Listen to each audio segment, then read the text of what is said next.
Sir, അയോധ്യയിലെ രാമക്ഷേത്രത്തിൻ്റെ മാതൃകയിൽ മമതയുടെ ബംഗാളിലും ഒരു രാമക്ഷേത്രം പണിയുന്നു. ഭൂമി പൂജ വരെ നിശ്ചയിച്ചു എന്ന് കേൾക്കുന്നു. വിശദാംശങ്ങൾ? അതെ, അത് 22-ാം തീയതി ആണ് ഭൂമി പൂജ.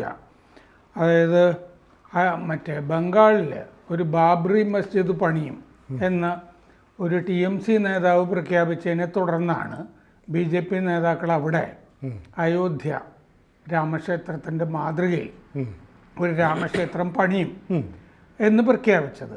അപ്പോൾ ആദ്യം വരാൻ പോകുന്നത് രാമക്ഷേത്രമാണെന്നുള്ളത് വളരെ വ്യക്തമാണ്. 22-ാം തീയതി, ഈ തീയതി വെച്ചിട്ട് 22-ാം തീയതിയാണ് ഒരു വർഷം തികയുക അയോധ്യയിലെ. അപ്പോൾ അന്ന് ഭൂമി പൂജ അവിടെ നടക്കും. ഇപ്പോൾ ഒരു കൊല്ലമായി അയോധ്യയിലെ രാമക്ഷേത്ര പ്രതിഷ്ഠ കഴിഞ്ഞിട്ട്. അപ്പോൾ ആ ഒരു വർഷം തികയുമ്പോൾ മുർഷിദാബാദിൽ മറ്റേ ഭൂമി പൂജ നടക്കുകയാണ്. ഇത് തൃണമൂലിൻ്റെ MLA ഹുമയൂൺ കബീർ ആണ് ബാബ്രി മസ്ജിദ് ഉണ്ടാക്കും മുർഷിദാബാദിൽ. മുസ്ലിങ്ങൾക്ക് അത്യാവശ്യം സ്വാധീനമുള്ള സ്ഥലമാണത്. അവിടെ ബാബ്രി മസ്ജിദിൻ്റെ മാതൃകയിൽ ഒരു മസ്ജിദ് പണിയും എന്ന് നേരത്തെ പറഞ്ഞത്. അപ്പോഴാണ് ഈ പ്രഖ്യാപനം ഉണ്ടായത്. അയാൾ പറയുന്നത് ഫെബ്രുവരിയിൽ അവരുടെ ട്രസ്റ്റ് ഉണ്ടാക്കും എന്നാണ് മസ്ജിദിനുള്ളത്. എന്നിട്ട് 3 വർഷം കൊണ്ട് പണിയും എന്നാണ്. പക്ഷേ അയോധ്യ രാമക്ഷേത്രമാണ് മാതൃകയിൽ ബംഗാളിൽ 2 വർഷം കൊണ്ട് ക്ഷേത്രം പണിയും എന്നാണ് BJPയുടെ വാഗ്ദാനം. അപ്പോൾ മുർഷിദാബാദ് ബെൽദംഗയിൽ ഇതിനു വേണ്ടിയിട്ട് അത്യാവശ്യം സർവേയൊക്കെ ഭൂമിയുടെ നടത്തിയതായിട്ട് BJP പറയുന്നുണ്ട്. 2 മാസം മുമ്പേ അത് നടന്നു. 2011 സെൻസസ് അനുസരിച്ചിട്ട് മുർഷിദാബാദിൽ മുസ്ലിങ്ങൾ 62.27%. വലിയ ഭൂരിപക്ഷം ഉണ്ട് അവർക്ക്. ബംഗ്ലാദേശിൻ്റെ അതിർത്തിയിലാണ് മുർഷിദാബാദ്. 28-30 ബിഗ ഗ്രാമവാസികൾ രാമക്ഷേത്രത്തിന് വേണ്ടി സംഭാവന ചെയ്യും എന്നാണ് BJP പറയുന്നത്. അപ്പോൾ 28-30 ബീഗ എന്ന് പറഞ്ഞു കഴിഞ്ഞാൽ ഒരു ബീഗ 0.62 ഏക്കേഴ്സ് ആണ്. അപ്പോൾ ഏതാണ്ടൊരു 15-18 മറ്റേ ഏക്കർ സ്ഥലം സംഭാവനയായിട്ട് കിട്ടും എന്ന് കരുതാം. അപ്പോൾ അത്രയും സ്ഥലം ജനങ്ങൾ സംഭാവന രാമക്ഷേത്രത്തിന് കൊടുക്കണമെന്ന് പറഞ്ഞിട്ടുണ്ട്. വിഗ്രഹം ബംഗാളി പൈതൃകം സംസ്കാരം അനുസരിച്ചിട്ടൊക്കെ ആയിരിക്കും നിർമ്മിക്കുക എന്ന് പറഞ്ഞിട്ടുണ്ട്. ശ്രീരാമൻ മാത്രമായിരിക്കില്ല. ശ്രീരാമനോടൊപ്പം സീതയും ലക്ഷ്മണനും ഉണ്ടാവും. മറ്റേ ബാലകരാമനെ അല്ല പ്രതിഷ്ഠിക്കുക എന്നുള്ള അർത്ഥം. ക്ഷേത്രത്തിൻ്റെ മാതൃക പുറത്തു നോക്കുമ്പോൾ അയോധ്യ ക്ഷേത്രം പോലെ ഇരിക്കും. അകത്ത് ദുർഗയുടെ പ്രതിഷ്ഠയും ഉണ്ടാവും. ദുർഗയെ വിട്ടൊരു കളി ബംഗാളിൽ പറ്റില്ല. അപ്പോൾ ബോങ്കിയോ രാം സേവക് പരിഷത്ത് ചാരിറ്റബിൾ ട്രസ്റ്റ് പ്രസിഡൻറ്റ് ആണ് ഈ ദുർഗയും രാമനും ലക്ഷ്മണനും ഒക്കെ ഉണ്ടാവുമെന്ന് പറഞ്ഞിരിക്കുന്നത്. BJP വക്താവ് ദേബജിത്ത് സർക്കാർ ഇതിൻ്റെ ട്രസ്റ്റിൻ്റെ വൈസ് പ്രസിഡൻറ്റുമാണ്. അപ്പോൾ അദ്ദേഹം പറഞ്ഞിട്ടുണ്ട് ബംഗാൾ സംസ്കാരം അനുസരിച്ചിട്ടാണ് രാമന് ബംഗാളിൽ കാര്യമൊന്നും ഇല്ല എന്ന് ഈ മുസ്ലിങ്ങൾ പറയുന്നതും മറ്റേ സെക്കുലർ ആയിട്ടുള്ള ആളുകൾ പറയുന്നതൊക്കെ ഞങ്ങളുടെ ഹൃദയത്തിൽ മുറിവേൽപ്പിച്ചിട്ടുണ്ട്. രാമൻ എല്ലാ സ്ഥലത്തും ഉള്ളതാണ്, ഇന്ത്യ ഒട്ടാകെ. ബംഗാളിൽ രാമന് കാര്യമില്ല എന്ന് പറഞ്ഞാൽ അത് ഞങ്ങൾക്കും മുറിവാണ്, അത് ഞങ്ങൾ സഹിക്കില്ല. എല്ലാ ജാതി മതസ്ഥരുടെയും പിന്തുണ ഞങ്ങൾക്ക് ഈ രാമക്ഷേത്ര നിർമ്മാണത്തിൽ വേണം എന്ന് അദ്ദേഹം പറഞ്ഞിട്ടുണ്ട്. ആദിൽ ചൗധരിയും വന്നോട്ടെ, മമതയും വന്നോട്ടെ ക്ഷേത്രത്തിൽ തൊഴാൻ എന്നും പറഞ്ഞിട്ടുണ്ട്. ട്രസ്റ്റിൻ്റെ സെക്രട്ടറി ധർമ്മജിത്ത് ദേബ്നാഥ് പറയുന്നത് ജനങ്ങൾ ഭൂമിയും പണവും തരും, പണത്തിൻ്റെ കാര്യത്തിൽ ഞങ്ങൾക്ക് പ്രയാസമൊന്നും ഇല്ല, പക്ഷെ എന്നാണ് തീരുക എന്നൊരു ഡെഡ് ലൈൻ ഞങ്ങൾ പറയുന്നില്ല.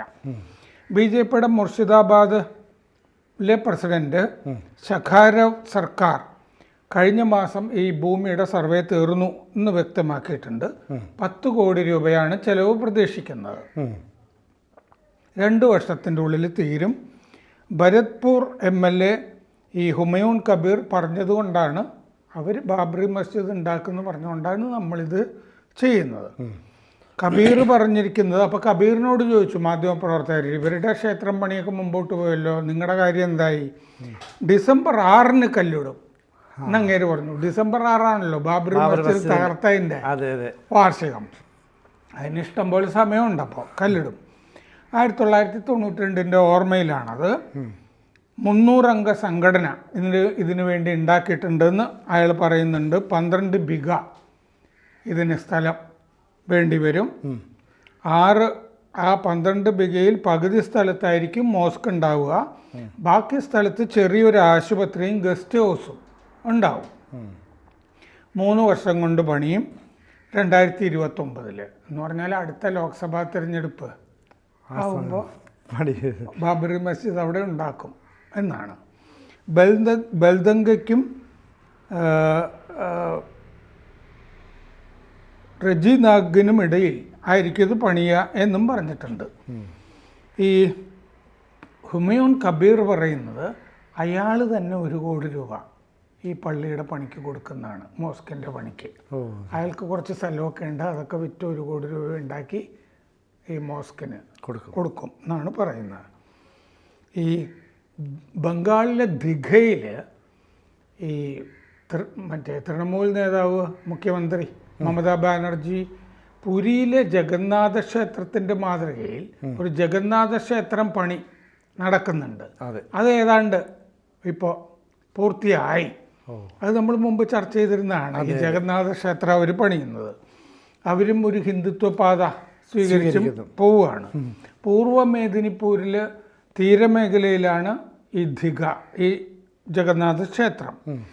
ഇസ്കോണിൻ്റെ വൈസ് പ്രസിഡന്റ് രാധാരമൺ ദാസിനെ അതിൻ്റെ ട്രസ്റ്റി ആക്കിയിട്ടുണ്ട്. ഇപ്പോൾ ബംഗ്ലാദേശിൽ ഈ ഇസ്കോൺ പ്രശ്നമൊക്കെ ഉണ്ടായപ്പോഴാണ് ഇത് ചെയ്തത്. സുവേന്ദു അധികാരി ഉണ്ടല്ലോ, പ്രതിപക്ഷ നേതാവ്, BJP നേതാവ്, അദ്ദേഹത്തിൻ്റെ സ്ഥലമാണ് ഈ പൂർവ്വ മേദിനിപ്പൂർ.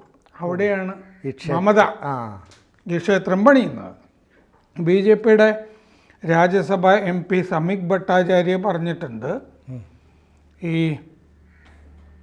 ജനസംഖ്യ വലിയ തോതിൽ മാറുന്നുണ്ട്, മുസ്ലിങ്ങളുടെ എണ്ണം കൂടുന്നുണ്ട്. ആ സാഹചര്യത്തിൽ ഹിന്ദുക്കൾക്ക് ശ്രീരാമൻ കാവലാളായിട്ട് വരട്ടെ. വിദേശ അധിനിവേശക്കാർ ആണ് ഇതൊക്കെ ആഘോഷിക്കുന്നത്. വിദേശ അധിനിവേശക്കാരാണ് ഈ ബാബറി മസ്ജിദിൻ്റെ കാര്യങ്ങളൊക്കെ കൊണ്ടാടുന്നത്. അതൊരു മനോരോഗമാണ് എന്നും അങ്ങേര് പറഞ്ഞിട്ടുണ്ട്, ഈ ബാബറി മസ്ജിദ് പണിയുന്നത്. അപ്പോൾ ബാനർജി, ഈ അഭിഷേക് ബാനർജി ആഭ്യന്തരമന്ത്രിയാകണം എന്ന് ആവശ്യപ്പെട്ടുകൊണ്ടിരിക്കുന്ന ഒരാളാണ് ഈ ഹുമയൂൺ കബീർ. എന്ന് പറഞ്ഞാൽ കബീർ അഭിഷേക് ബാനർജിയുടെ ഗ്രൂപ്പിലാണെന്ന് അർത്ഥം. അഭിഷേക് ബാനർജിയും മമതാ ബാനർജിയും നല്ല അടി നടന്നുകൊണ്ടിരിക്കുകയാണ് പാർട്ടിയുടെ അകത്തിപ്പോൾ. ഈ അഭിഷേക് ബാനർജി അനന്തരവനാണെന്നാണ് പറയുന്നത് മമതാ ബാനർജിയുടെ.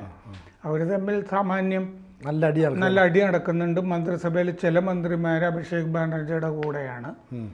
പിന്നെ ഈ RG കർ സംഭവം ഉണ്ടല്ലോ, ആ ഡോക്ടറെ ബലാത്സംഗം ചെയ്തത്, അതിനെ സംബന്ധിച്ച് അതിൽ ഒരുപാട് കലാകാരന്മാർ TMCക്കെതിരെ, തൃണമൂലിനെതിരെ അഭിപ്രായം പറഞ്ഞിരുന്നു.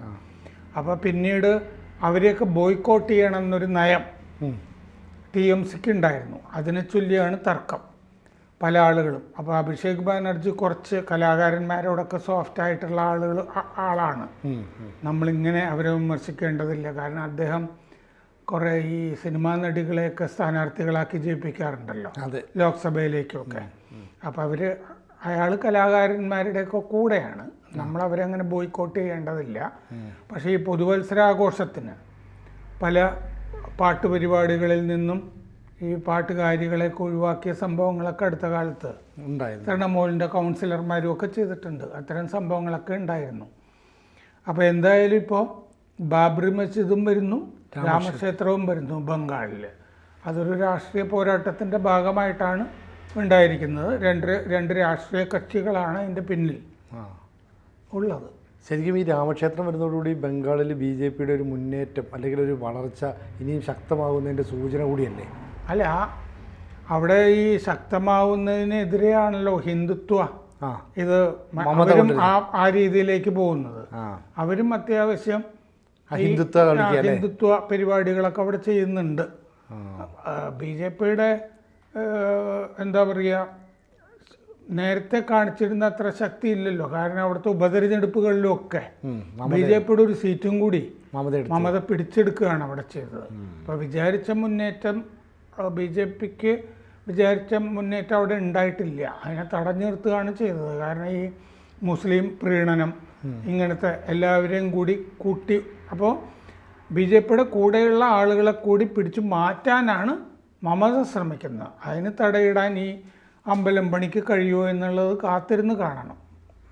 കൂടുതൽ വാർത്തകളും വിശേഷങ്ങളും നിങ്ങളിലേക്ക് എത്താൻ ABC മലയാളം സബ്സ്ക്രൈബ് ചെയ്യുക, ബെൽ ബട്ടണും അമർത്തുക.